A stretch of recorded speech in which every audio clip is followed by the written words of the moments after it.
You're listening to the AFTERBUZZ TV network, now the largest new media platform on the web, and your #1 source for after-show entertainment.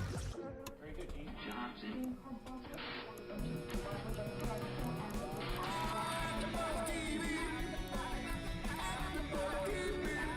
From the AFTERBUZZ Studios in Los Angeles, California, presented by Maria Menounos and streaming live thanks to Akamai Technologies. This is AFTERBUZZ TV's Parenthood After Show. We'll break down tonight's episode and get you all the latest news and gossip.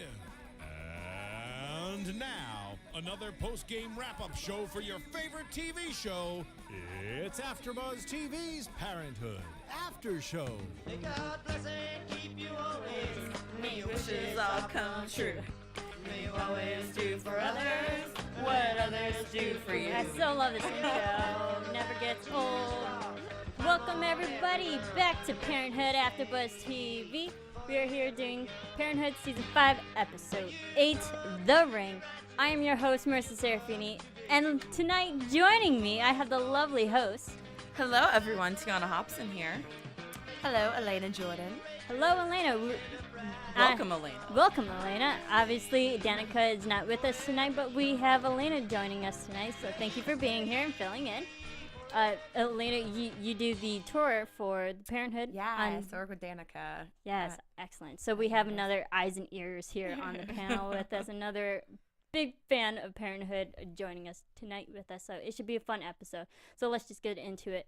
Sarah and Zeke. We start the episode. Zeke is in his pajamas. He's all by himself at home because Camille's off in Europe, and he's so like the typical man who finally has that freedom. There's no wife. There's no kids in the house. He's free to do whatever he wants. Eating junk food. Yeah. Zeke is doing exactly what I pictured him doing with Camille being gone. I think we talked about it last week. You know, the house is going to be a mess. I wrote down, Zeke looks like crap, but having fun. And that is exactly what's going on. He looks horrible, but he's in his underwear golfing and putting in his backyard and Watching football. watching football. Yeah, you know, he's just having a great time. So it's kind of fun to see him, you know, without Camille for a little bit. Mm-hmm. Yeah, I think he's definitely digging his kind of mini bachelor time. Yeah. But he still misses her. Yeah. Oh yeah, and we see that, but it's funny to see him eat all this junk food and stuff, because that's so typical when the person who really takes care of you goes away, and then you're left to fight for yourself and take care of yourself, and you don't know what to do. Yeah, and he's Fruit like, Loops eating and whipped cereal cream. and Yes. whipped cream. That was funny. Fruit Loops, whipped cream, and a banana. I mean, Yeah. sounds like Obviously a not pregnancy nutritious. craving, not really like. Well, I know they improv a lot of the show too. They'll do some takes based off the script, and they kind of improv it. So I wonder if Lauren Graham, when she Oh, she was like, when ew, Sarah- I was like, that was pretty genuine. I think that was probably not that great. And when Sarah did that and talking to Zeke, it really felt like a Lorelai Gilmore moment. Yeah, it I was like, did. did anyone else think of that? I was like, that's so what Lorelai would do with Rory. If only Rory was there and they were eating crap food like they usually do in that show. But yeah, so Zeke's by himself and he's enjoying himself, and Sarah comes to the house and she's just wondering what Zeke's up to. Like, this is really what you're doing with yourself and watching football. And Zeke's like, well, what are you doing here? You know, bumming with me. You should be out having fun. Because her hot neighbor guy had Carl. invited Carl. Carl. Yeah, that was his name. Yeah. We couldn't remember Carl, his we name couldn't for a remember. minute. Yeah, Carl. We think it's Carl. Not sure, but yeah, he invited her to his party. Mm-hmm. And she was like, "Oh no, I'm not gonna go to that." I mean, I'm sorry. I get it. You know, you're trying this whole new lifestyle thing, and you want to be independent. You don't need no man, but you still need some friends. Yeah. So that's you need true. you need to go if for nothing else, just to make friends. And, you know, it's so true and I'm glad Zeke's the one that pointed that out too, because Zeke needs friends too.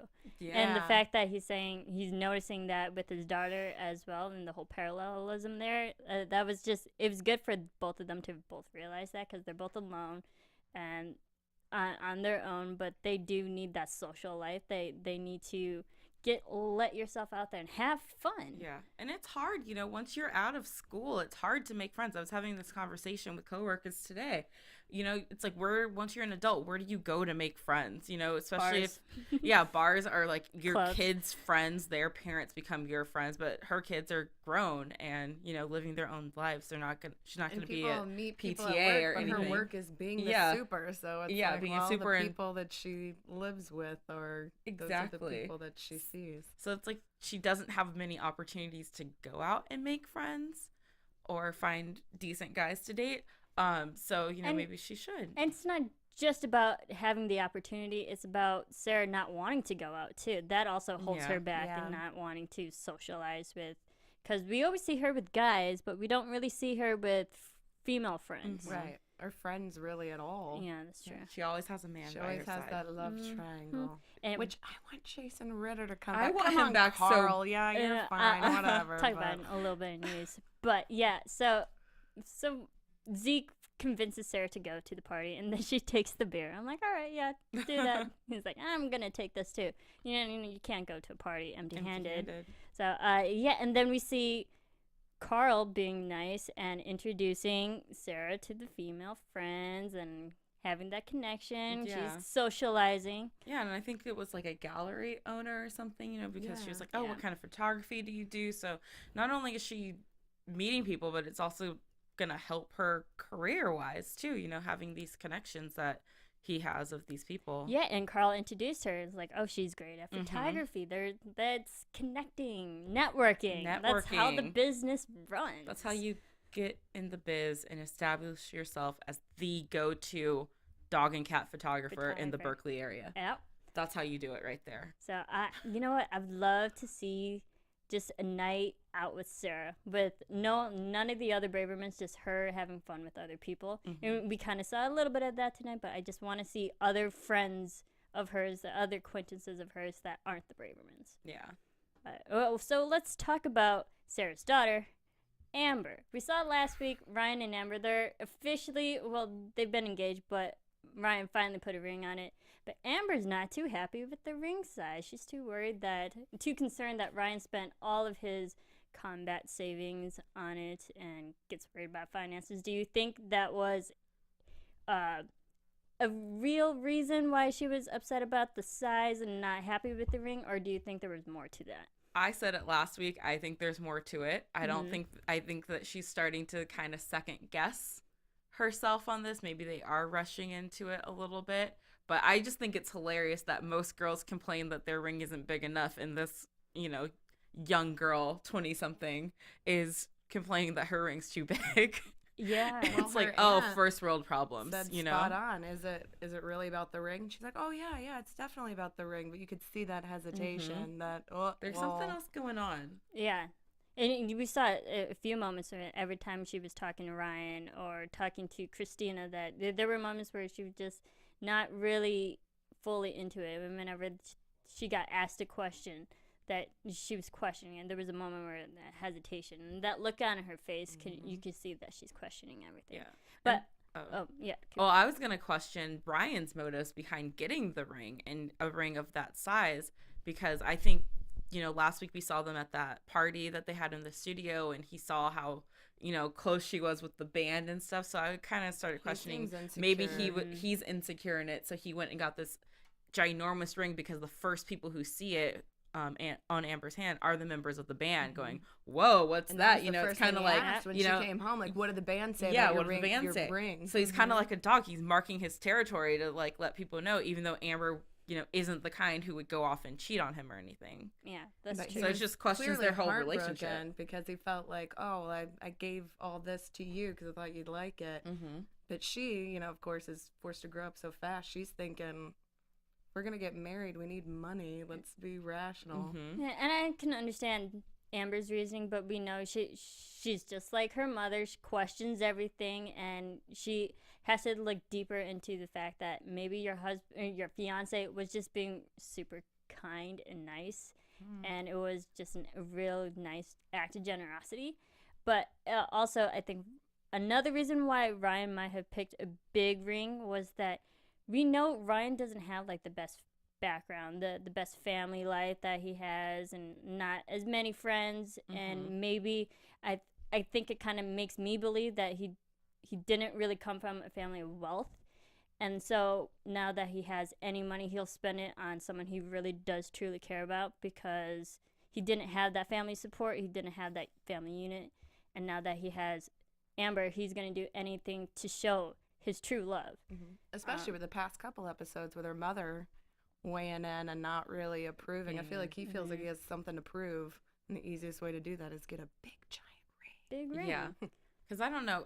I get that, you know, he had the childhood and stuff that wasn't ideal and he wants to spend his money, but he was never in a rush to go get her a ring in the first place until he saw her with those guys. Yeah. And that was what sprung him into action. Like, oh, now I need to put something on it so that, you know, a disclaimer so people automatically know, and there's no hidden lines or blurred lines, you know, for anyone knowing that, you know, she is taken, she's off the market, she's mine. Yeah, and that goes to show his insecurity.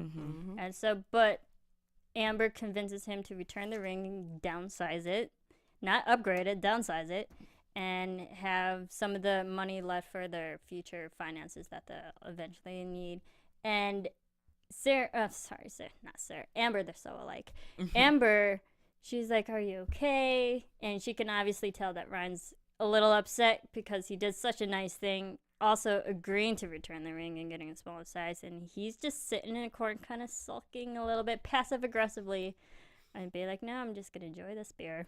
Yeah, what did you say that for being, like, he's joining the Bravermans, but he's very anti-Braverman for a Braverman. That's the like very last thing they do. Let's talk about it. Let's talk it out. He's like, let me sit here in the corner by myself. Okay. It's like, clearly we know something's... That bodes well. Yeah, something's going on. Angry Ryan in a corner sulking is never good for anything. But I'm glad that Ryan didn't, like, lash out. In real anger, yes, he's upset, but he's not throwing fits or any physical... Yet. No, not yet. Well, let's hope not. It doesn't go down that dark path. But, yeah, so the ring's returned. She got a smaller size, and Ryan's upset about it. So Did she even get a new one? No, he didn't even... He just said, Yeah, let's he gotta just find the right returned it. one. Yeah. Yeah. Oh, We didn't see a new one this week. But... tonight. But maybe we'll see it. Maybe they'll come back to that. So I just want to take a quick minute to thank everybody on iTunes and YouTube for listening to us. So please go to AfterBuzz TV, Parenthood After Show, and download, rate, comment, and subscribe. And subscribe to the other 60 shows that we're also doing here Only at 60 AfterBuzz. a Only week. 60. That's nothing. So, yes, thank you for listening. And we love all the comments. You guys have been amazing on iTunes. And thank you for listening to us, and tell a friend. It helps us grow here at AfterBuzz. We love Parenthood, and I'm glad that we're doing this show. Me too. So let's get into Joel and Julia. Oh my goodness. Okay, so we've seen these past few episodes. They're on the rocky side of their relationship. We see them slowly drifting apart, and tonight they're really kind of going at it. They're so disconnected right now. They and are. when they're disconnected, I feel disconnected because I don't even know whose side I'm on in this fight anymore. I'm so convoluted. I'm so torn so between muddy. the two. I don't know which side. Every day I'm like, well, you know, she brings up a good point here, but he's bringing up a good point here. But she's right. No, he's being a jerk. You know, it's just, I don't. Joel is also very hot or cold. Like, he's either 100% the most awesome husband ever, or he's yelling at her and telling her that every decision she makes is horrible. So it's like, Yeah. Yeah. So their biggest concern tonight's episode, that Victor, we see he's been struggling in school with his reading level and whatnot, and they're saying that they're probably gonna hold Victor back a year, and he has to repeat 4th grade over again, or stick him back into the 4th grade level. And Julia's not happy. She's dreading it, and she corners that one teacher who has that answer. And finally, the teacher, do you think it was right of the teacher to say that? To say the possible understand result? why she did, and the whole time she was saying, I shouldn't. But when Julia, I mean, she pretty much put her in a corner and said, I can't sleep, I can't eat, she's tell me. already The in Bravermans tears. are really good at being relentless. They They will They get their not way. go without an answer, any questions unanswered. Yeah, and she was already kind of crying at that point. And we find out that the teacher said probably they're going to hold Victor back. And the first person Julia finds comfort in is Ed. I loved how he just happened to show up at the perfect time. And he happens to console her. With the hug that goes on just a little too like that half a second too long where you're like, let go. And then even he's resting his head on her head. Like, they got really close. Like, oh, I'm going to go talk to my husband now. And then there was a moment of awkwardness. Yeah. I'm like, oh, did it really need to go there? Yeah, just a little too much. But I mean, I get, the whole Ed thing, they're there working in the garden or, their sustainability thing. And then he's the one who finds her and she's already in tears. How do you not tell someone why you're crying? It's just that hug that lasted that extra second too long, and it just got too comfortable. Well, that's going back to how Sarah doesn't really have very many friends. None of them really do. And it seems like Ed is Julia's first friend. She doesn't really know how to handle it. That is true. Yeah, so Ed consoles her, and she calls Joel. And then, when Joel and Julia are back at home, Julia tells Joel about Victor probably being held back. They go at it. That was an intense fight. Things were said. It was so intense because I love Joel and Julia, and to see them fight breaks my heart. And I'm like, they are so good together. And to see this rift between them, oh, it's hard to watch. I did think that, Joel clearly is factoring in things from the past now. Things that, should have been talked about when they happened, like bringing up the fact that they were no one told you at each other. no one told you to quit your job. It's like, well, and she had to choose between her job and her children, and her bringing up the fact that they can't afford private school. I think that's a legitimate argument. Like, she didn't mean like your salary. She's just saying like on just your salary, we can't afford to send a kid to private school. That's like that's like sending a kid to college these days. Private schools are ridiculously priced. Yeah, they are. And she was the one from the get-go that said at the beginning of the year, let's pull him out now. So, of course, Joel resented that because she was right. Yeah, there was a lot of low blows to each other, which makes it just shows how bad this relationship has escalated to the point where they're just kind of going at it at each other, that they're just so not on the right page anymore. They need to go on a weekend retreat just to get recharged. I think, the pressures of his job are affecting his abilities. I think Joel's struggling right now with the balance because he's at work so much and he still wants to feel like he has the control of the family. Well, not control, but, he's there.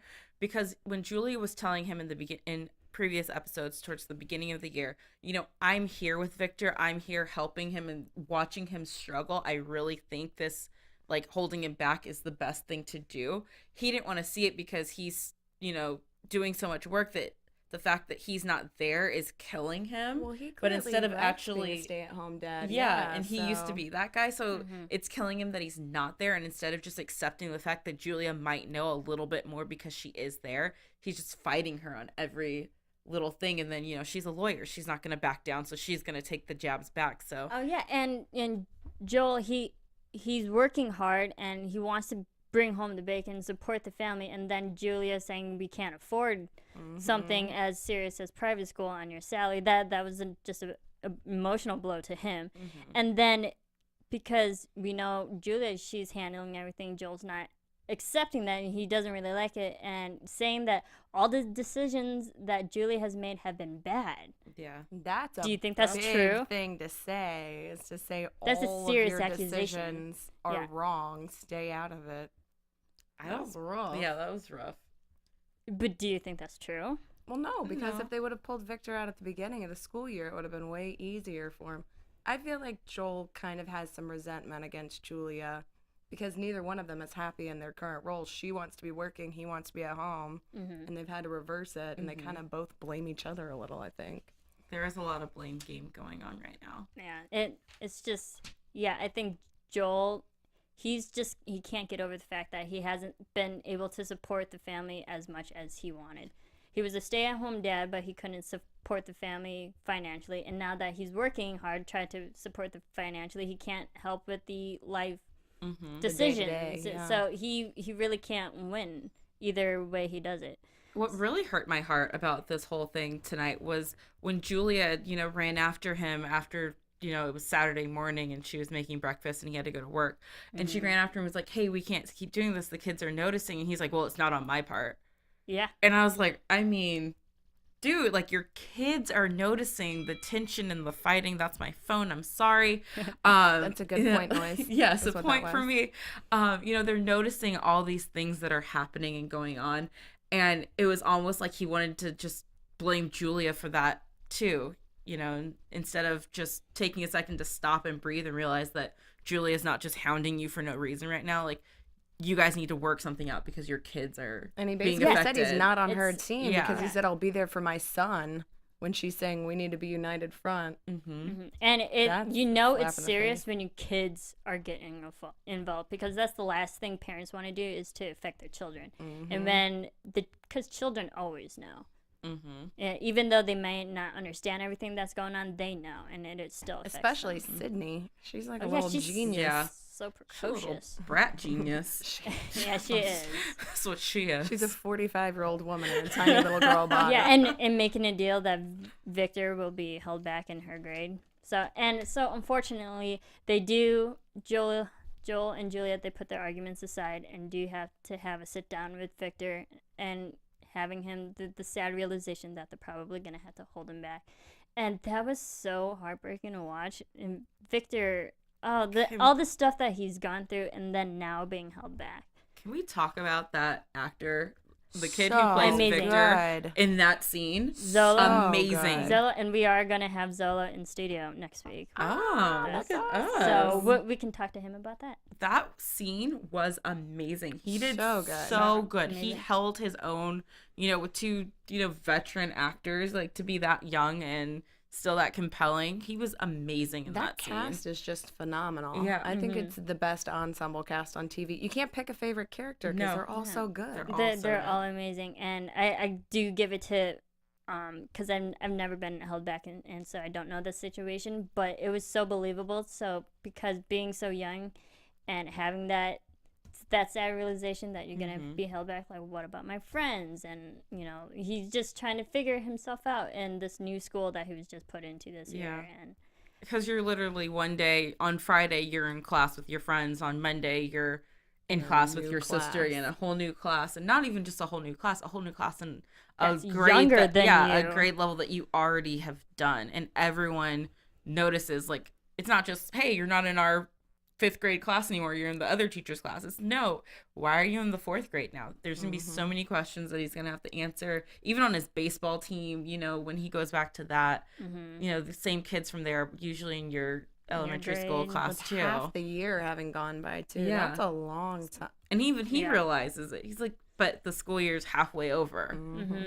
How am I going back? that's rough. So I think it'll be a good storyline watching his transition. I just wish that because they did throw around the idea of hiring a private tutor. I don't know where that would lie in their finances, if they can afford that, but I think it would have been nice to see them trying. Because we know that they've been sitting down with Victor and helping, but to have that external factor also helping, and then realizing, no, we've done everything that we can, and now we have to hold him back. I just would have wished we saw that. I hope they go back to the dynamic with Victor and Zeke too, like Yeah. from the last episode. I thought that was so cool how Zeke was helping him out.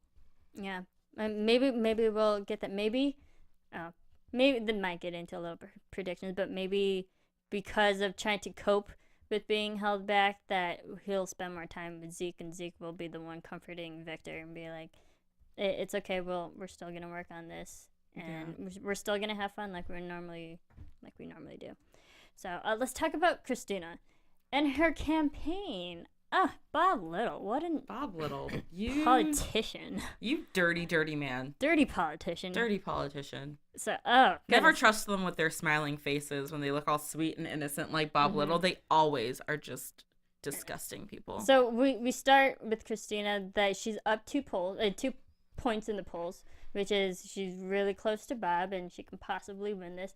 And then we get the immediate news that from 3 years ago, like second season, when Adam had punched that rude man in the grocery store for calling his son a retard, that boils back up to the surface and comes out into the public and brings Kristina down a bit. I did like his remix of him Get Off My Lawn remix. They would do that. That was kind of awesome because that's exactly what happens whenever anyone does anything now. It's always made into like The auto-tune auto-tune remix. yeah. I like how Crosby was singing it to rub it in later. I was like, that's pretty awesome. So that was fun. But yeah. I mean, I think that what he did, you know, it's always funny how you can take something out of context and make it seem so wrong and so horrible, you know, make him seem like such a bad guy. But when you hear the context of the backstory with it, even the picture that, you know, was of them of the two of them yelling, insane. as soon as I saw that, I was like, they're at a soccer game. Yeah. Because you could just tell by the, you know, it's like they're clearly at a sporting event of some kind. They're not actually angry, like screaming at a neighbor. Finally mentioned Hattie. Yeah, they did. She's been she's gone in college, still and they gone. kind of they never even bring her up. So I was like, oh. Yeah, but so they go back to Adam, and they took it at like face value. Like either way you look at it, he punched a man, he assaulted a man, and that just looks bad either way you put it. But then when you put it into context, and then and so it really infuriates Kristina to the point where she's thinking of digging up Bob Little's past and having dirt on Bob for his affair with Amber. I like how Teenage Amber even Amber. teenage Amber. At that point, Amber was 19 and Bob was an adult. And do you think Kristina would have gone through it? No. Bringing up that I'm glad that she didn't. I think that attests more to her character. I just love her character so much too. It's against her to go negative like that. And so I'm glad that she stuck to her morals because she's been sticking to her morals throughout the whole campaign. So you can't just blow it at the end just, you know, to get your way. But I did appreciate that even Amber came up to her and was like, hey, why aren't you using this? I love the character progression for Amber. Like, you think the first seasons when she's running around as a big rebel, and now she's saying, hey, you're my family. I'll sacrifice my own privacy to help you. Especially with all the drama she has going on with Ryan and, you know, just not knowing how he would react to hearing news like that. That was flattered my on first the thought news. was, shouldn't you talk to Ryan first? Let's get Yeah, his to approval. open up about this, that. this whole thing. So Kristina agrees not to do that because I love her reasoning behind it. Be like, no, I am a good person. That's not what I'm running against intolerance. And her whole platform is about strong values, and she has to show that her strong values, and she did that tonight, showing that for a split second I thought she was actually going to do it, that she was going to dig up all these things about Bob Little, because we saw that little confrontation when she goes to Bob and just tells him off in front of everyone. That was great. But Bob said that, no, you'll never bring up that because I know you and you're not that kind of person. So that whole conversation made me really think that Kristina was going to do it. Be like, oh, I'm going to show you. But Kristina ends up not doing it. Is it a good move or a bad move? I don't know. I feel like it's got to come up at some point. It's got to. Like, has I feel to. like it shouldn't come from her. I feel like Amber should come out and just say, hey, my aunt isn't going to say anything because she wants But the I best for will. everything. Yeah, this is a flat out prediction, but Bob Heather's Little's leaking the awful. story. That's a good. I flat out think that Heather's still gonna go out there and leak it to the That would make media. Because Heather so knows now. Heather knows spot now. on, too. So She I think is on she'll her game. just sprinkle it in there, not say like from, you know, a direct source, but she'll sprinkle it in there to get it out there. She'll leak it. Yeah, that's my flat out That's a prediction. good Sorry to jump prediction. ahead, but yeah. that's But what I no, think that's is good. gonna happen. So Kristina didn't do it because she still believes she's gonna win, but even though she dropped 4 points. Yeah. And I want to give a quick shout out because I noticed the reporter who asked her the question at her press conference was Emmett Miller, formerly of KTLA 5 morning news team. And I used to watch that all the time. I was like, hey, that's Emmett. So they did use like a real local reporters for the scene. So I thought that was kind of cool. That's great. I would have never known that. Yeah, well, but yeah. Thanks for that little tidbit. Little fun fact. I bring all that I can to the after show for Parenthood, you know. I'm cool. not on set all the time like these girls over here. But that's my 2 cents. That's Meanwhile, awesome. we're watching and I'm like, is that on our backlog? So we'll get a little bit more into that because I love hearing all about it. But so to finish off, we have Jabbar. He likes to do ballet, just like his mother. That's actually really cute because I did ballet when I was a kid, and I had guys in my class. There's nothing wrong with that. No, there's nothing wrong with it at all. I loved Crosby's sort of, he reacted the typical way that you'd expect Crosby to react. You'd be like, man, I want my son to be playing basketball, like, do something motocross or something like that. And Crosby's be like, it's okay if you're just doing it to spend time with your mom. Like, you could do other things. Yeah, which, I mean, part of me was thinking, because all of Jabbar's answers to the questions were about the things he did after. It's like my favorite part is when we drop off my sister, and then my other favorite part is that we go to Burger and Pie and we get this, eat all we want. Yeah, so it's like, well, maybe he is just doing it to spend more time with his mom, but then you see that he actually gets a lot of joy out of it. I mean, a kid actually practicing in the kitchen before class. Yeah. I mean, doing his plie. Yeah. Playing his video games. Like, do a plie. Do a plie. And that was funny, like Crosby trying to do plie and playing the game, so just applying that. I love that conversation, too, that Crosby had with Adam when Adam was saying, they're not always going to be interested in what you're into. I wish Max would have been into baseball, but he's into bugs, so I got into bugs. I was like, that's just such a good line. Like, that's just... And that just goes to show, like, being that true parent. Like, you may not enjoy what your kids are doing, but you still have to support them. Mm-hmm. And I think they definitely show that tonight. Yeah. And so we see Jabbar, he's having fun at the dance studio, wherever that is. I would have loved to see, how Jabbar turns into ballet. But if Aida turned into, like, some really masculine sport, like football or something, like she's the tomboy, that would be fun to see. That would be fun to see. I am just also glad that Aida is not crying so loud now. Yeah. They had that whole episode, and after I was like, is this baby going to be crying this whole season? That was a cute moment when Crosby was like, chest bump. Chest bump with Aida. Yeah, and it was kind of scary because he is a new dad in real life, and the way he was holding that baby, I was like... It looked like he was going to drop the football. Like, I was scared for the baby's life, and I was like, you're a new dad, you should... I don't know how to hold a baby, but I just feel like if they imagine that's not it. Yeah, imagine that her legs sideways dangling down wasn't a good call, but it was cute. That was a really cute moment, despite the fact how he was holding the baby. So it was just fun, nice, and that's where we end the episode. Jabbar's in class and enjoying it, and Crosby agrees to be there and show his support, and seeing Jabbar happy makes him happy. Yeah, and that's what it's about when you're a parent.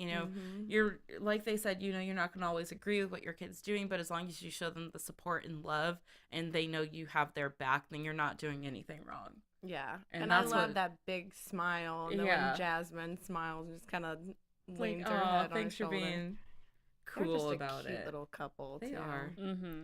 Yeah. So, anything else with this episode? It was a really good episode. It wasn't as emotional. I mean, we saw Victor being held back. I think that was the hardest scene to watch. But overall, it was a nicer kind of. It also had a lot of setup, so I'm excited to see what happens next. Yeah. Agreed. So let's go into some news and gossip. AfterBuzz TV News. So I have a couple pictures, but before we do that,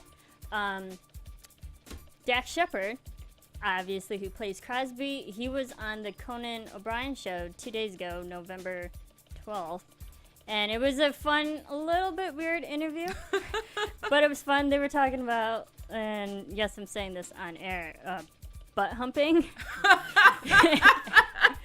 They talked about butt humping for a good 5 minutes. I'm like, okay, let's get off of this topic. But go watch the interview. It's online. Conan O'Brien show. I'm not kidding. That's where the interview I went. gotta go watch this. Yeah, I gotta see it was funny to say the least. And then Dax was talking about he was having some Twitter beef with some of his fans because he was kind of critical about the beefy men in the Expendables movies. So even though he says that like he loves looking as weird as this may sound, he loves muscular men. Like he admires that, you know. He really respects that. And then talking about the big muscular men in the movies Expendables, that they're too big that they can't run.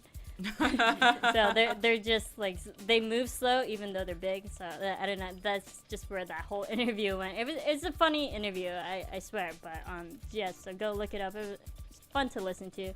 And then also, I believe someone tweeted at me that Jason Ritter, who obviously plays Mark Sear, is going to appear in an episode. He's coming back. He is coming to back. Parenthood. Yes. I didn't know that. I love him. Yeah. Why did she ever break up with him in the first place? I know. Why is she chose Sarah chose Hank, and then they all broke up in the same episode. Yeah. And you knew that was gonna backfire. So I Too think much. it'll be interesting to see Mark I come love back Mark's character. because yes, who doesn't love Mark? He's Such a awesome. man. And Jason Ritter is just awesome too. Yeah, He's amazing. I met him Great. at a party once, and we ended up playing video games the whole time. And we Oh. turned Really? around, the party was over. So I was like, That's "Thanks awesome. for playing nerd games with me." Bye. That's awesome. Yeah, so he's gonna come back. I think it'll be interesting to see how he and Hank and Sarah end up together, because they're obviously gonna have those three back into the same room, and that's gonna just cause awkward drama that we all love to watch. And so I also have some fun pictures that the cast and the show has tweeted out. May Whitman tweeted out on her Instagram and Twitter this picture of Ryan and her. It's like a throwback Thursday to Is that his character from Friday Night Lights? That she's Riggins. I believe so. I was gonna ask you. I was like, do you guys know who Riggins is? Yeah, that's the first thing. Oh, there's a monitor right in front of me, so I don't have to turn around. I'm special. There you go. I was doing the same thing. Yeah, I'm gonna assume that's what it was. I sadly never watched Friday Night Lights. I gotta catch up on Netflix, but I know he's a alum of that, so a lot of his fans, I feel like that's a throwback funny. to that, Probably. which is cute and funny, and part of me wishes they were dating in real life. I know They're just they're so really damn cute. And then the second picture, that Sam Jaeger tweeted out an picture of the studio, and he said subtle advertising, you know, promotional Those things things for are for huge. Parenthood. They're giant. They're all over the place too. Yes, and if you guys aren't watching Is that us, their stage 44? Stage you guys- 44. oh yeah, if you guys are listening on iTunes, I highly suggest to go to YouTube and check out these photos. Yeah, he's pointing at this humongous, massive sign for Parenthood, telling Fun story people about to that watch. soundstage. 43 is right next to use both of those, and that's where they shot Coach with Craig T. Nelson. So wow. he came back to the same soundstage. They have a plaque outside that says Coach on it. Oh, that's cool. like, That's that's awesome. I see. awesome. I love that information. Thank you for being here, for telling us Yes. that. And then our last photo, we have Aw. May Whitman also tweeted out, how could you say no? I wouldn't. No, it's a picture of Ryan proposing with the ring. I wouldn't say And no. how to could that you ring. say No, no? It's I- so That's a cute. nice ring. I would not Definitely. ask him to take it back. Yeah, definitely say yes to the ring. Oh yeah, and yes to the man too. I mean, come on. So yes, fun photos. We'll post them up on the website. If you aren't watching us on YouTube, which how can you not? I mean, seriously. And so that's it for news and gossip. Unless you have any fun stories to tell us from, No. your eyes and ears on the set too. What's your take on giving tours on the set? What do you enjoy most? I love it. This show is phenomenal because they open their doors to us and let us go in, which is a real rarity and a real privilege for us. So I always sneak in and I look at all the props and everything that they have set up. Do you steal their crafty? Huh? Do you ever steal their crafty? No. No. That's what I would make an A line for the crafty table. Totally. Be like, all right, what kind of goods you guys are working with over Yeah, here? seriously. What's your favorite set piece or something that you love pointing out to? I love the dining room table. I always point that out because all the chairs are mismatched and they've added, like they sanded down so it would look like the kids had jumped on it and played on it more. Wow. Because it's supposed to be an old, and they even have a 1920 style light switch by the doorway since it's supposed to be a 1920 style house. Oh, wow. That they never point out on the show, but you can catch little glimpses of it. Yeah, that's like cool. I creativity love with that that stuff. I love that stuff. So yes, thank you for. Oh, letting and us something know that we noticed when we were watching the episode, the yeah, the sign, marquee. the marquee when Amber and Ryan were walking out of the movie theater. Oh yeah, It said yeah. Paul Mazursky's An Unmarried Woman Enemies, a Love Story, and we thought that was the Yeah. funniest title ever. So then Since she had just gotten married, Yeah. we were like, Yeah. okay, so little so then subtle. we did a little research, and what did you find out? Yeah, that's those are two actual movies that were directed by Paul Mazursky. Angelica Houston starred in one of them. Oh, great actress. Oh, and another thing that I forgot to point out last week, I keep adding more stuff to this news. Last week, we found out that Parenthood is nominated for People's Choice Awards. Yes. Yeah, so go vote for, Vote. I believe it's favorite TV drama, and I don't remember the other nominees in that category, but go to People's Choice Awards and vote for Parenthood. Because we the love other this nominees show. don't matter. It's all about No, Parenthood. it's all about That's all. Parenthood. Yeah, So, it's Parenthood and then some people who didn't win. That's all. yeah, seriously. So, yes, go vote Parenthood. Go vote Bravermans. And so let's get into some predictions. And now, your AfterBuzz TV predictions. Well, Tiona, I know you have a few, but we'll go with Alana first. What do you think is going to happen? I think that definitely the Ryan situation is going to escalate to the point that she's just Kinda done. see a I think preview. they had the snippet for coming up next week. Mm-hmm. Looks like Ryan kind of fell back in his old ways, Yeah. his pills, his violence. I feel like Amber, she's attracted to those bad boys like her mom, but she's been kind of flirting with the guys in the band. All the ladies on the show seem to have kind of a Yeah. guy on the side that they're kind of flirting with. But I think Ryan, I think they're too much on the rocks. I think everybody in her family has kind of called it from the get-go, and they all know her a little better than I think she knows herself. What I We'll appreciate see. about the rest of the family is that they're not like Sarah, where they're voicing it in a way that's kind of making her rebel Right. against it. Kristina's very subtle and like, are you sure that's the only thing? You know, it's like you gotta be a little subtle with these girls, or else they're gonna run off and disappear. Do you think Kristina's going to win? That's what my prediction's gonna be about. I don't know which way the election's gonna go right now because they have it looking like Bob Little's gonna win. I think Kristina's gonna win the election next week. I was gonna say Kristina. Yeah, I was gonna say because it is Parenthood, Kristina's gonna win. I think Because so somehow too. she's the underdog that always wins, and well, I shouldn't say always, but she's the underdog that we're all rooting for. This is Parenthood, and I think yes, the story's gonna slip about Bob Little and his whole romantic affair with Amber. That's gonna come out to the public some shape or form, whether Heather leaks it or not. And I like your that's prediction that's on gonna that. move Kristina up the polls and have her win. I think so, but part of me thinks that they're gonna have Bob win because Kristina beat cancer. Like she can't get it all, Like I the feel like- stories have to be. I feel like she's gonna balanced. win, but as Adam kept saying, the stress of it, the stress of this, Oh, okay. that's gonna wear you down. I think the stress of being mayor is gonna start affecting her health. Yeah, and Yeah, we that had could be it. predicted in past after shows that she might have another cancer scare. Yeah, like and another I feel relapse. like that's how they would do it because they don't want to have all negative things for Yeah. Kristina, Yeah. obviously. Yeah, No, but then you that's can't have it all loves her. positive because she beats cancer. Max won his election. Like there's too much winning going on that I think they might try and throw a curveball. But then it's obvious that they want to throw a curveball. So I guess I'll wait till next week to Yeah, find out. too many things. And so thank you for listening to us and watching us. Where can we all find you to keep the conversation going? You can find me on Twitter at Alana Jordan, ALANA, spelled like Alana. It's Elena Jordan. And you can find me on Twitter and Instagram at Tiona Hobson. And thank you, Elena, for joining Yes, me. thank Thank you so much for having me. Yes, this was fun. And you can follow me on Twitter and on Instagram at Serafini TV. You can follow all of us here at AfterBuzz on Twitter, Facebook, Instagram, all those social media websites at AfterBuzz TV. Thank you, Phil, for engineering. We will see you next week. From executive producers Maria Menounos, Kevin Undergaro, Phil Svitek, and the entire AfterBuzz TV staff, we would like to thank you for listening to the AfterBuzz TV network.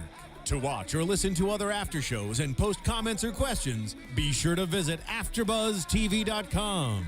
I'm Sir Richard Wentworth, and this has been a presentation of AfterBuzz TV. Buzz you later. The views expressed herein are those of the hosts only and do not necessarily reflect the views of AfterBuzz TV or its owners or principals.